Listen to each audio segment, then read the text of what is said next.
They still attempt to downplay the role of the river in the problem, but they're not downplaying it as much as they were even just a week ago at the press conference that the mayor held, and that they said that the door is open and that even the governor is considering a switch back to Detroit.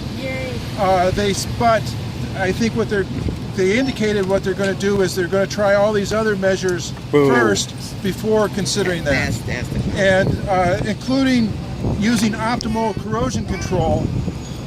But they said they were using corrosion control all along. But last week, or 2 weeks ago, on September 15th, when I interviewed Howard Croft and asked him about the decision not to use corrosion control, he said that was the MDEQ's decision. So there's definitely conflicting messages between what exactly was going on about the corrosion control and what type of corrosion control was supposedly being used during this interim.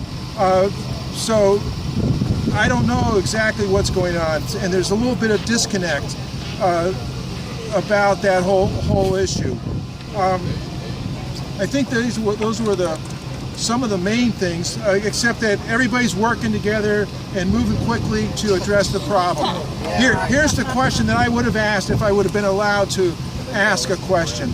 In July, when the EPA memo from Miguel del Toro raised a red flag about the corrosivity of the river and the not just likelihood, but that lead was being leached into the water as a result of that corrosivity, the response from Brad Werfel at the MDEQ was that people in Flint should just relax about concerns of lead in their water. Right. When the Virginia Tech study came out, the response of the state was to discredit it. Right. When the Hurley study came out, the initial response of the state was to discredit it.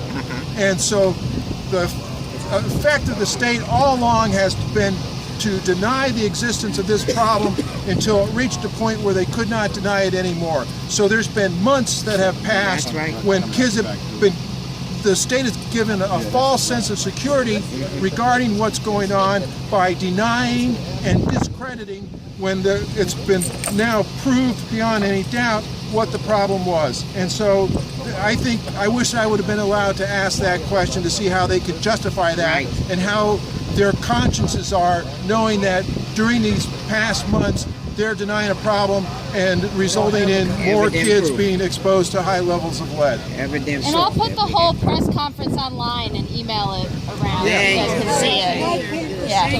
Thank you. Why can't Snyder go to the government, the federal government, and get money from the federal government so we to pay Detroit for the water, and we won't have to mess with this. That's right. Well, one thing that has just happened is that the ACLU of Michigan and the Natural Resources Defense Council, along with the coalition of grassroots groups here in Flint, have just filed a petition with the EPA calling for the EPA to come in and take a greater control of this situation to assure that the testing done is proper, but we're also calling on a return to the Flint from the Flint River to the Detroit system. Because one of the things that's Dr. Edwards has shown in his studies is that the corrosion control is going to have a minimal effect. That's right. Because the water is so corrosive that the corrosion control is really going to have a minimal effect. And one thing that they're not talking about is the high corrosivity is tearing apart these pipes. And so they're talking about the cost of the expense of going back to Detroit, and they're ignoring the cost of the damage done to the city's infrastructure. Professor Edwards has calculated that 12 years have been taken off the life of the infrastructure in the past 18 months that this has been on the Flint water because of the corrosivity. And so for however, every month longer, there's going to be more and more damage to that system, and that's more and more monetary damage that's not being figured into the equation as part of all that, which is part of the reason that we're all asking for a return to the Detroit system.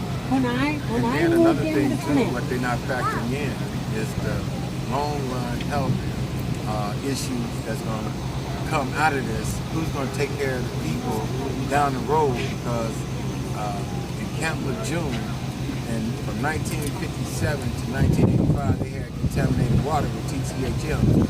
If you were stationed there for 30 days, you are now have to go to the VA. A veteran has to go to the VA for health benefits. I'm helping a veteran right now that has leukemia. So we drinking this water. Who's going to help the people down the road? Are you factoring that in as far as how much money you got to spend down the road?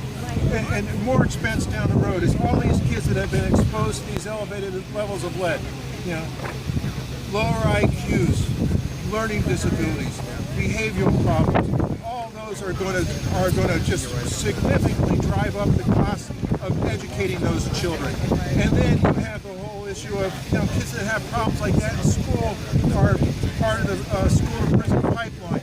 And so the societal costs of this mistake are immense. Absolutely, I think they're really incalculable. when I 12 years ago, my water bill was $20.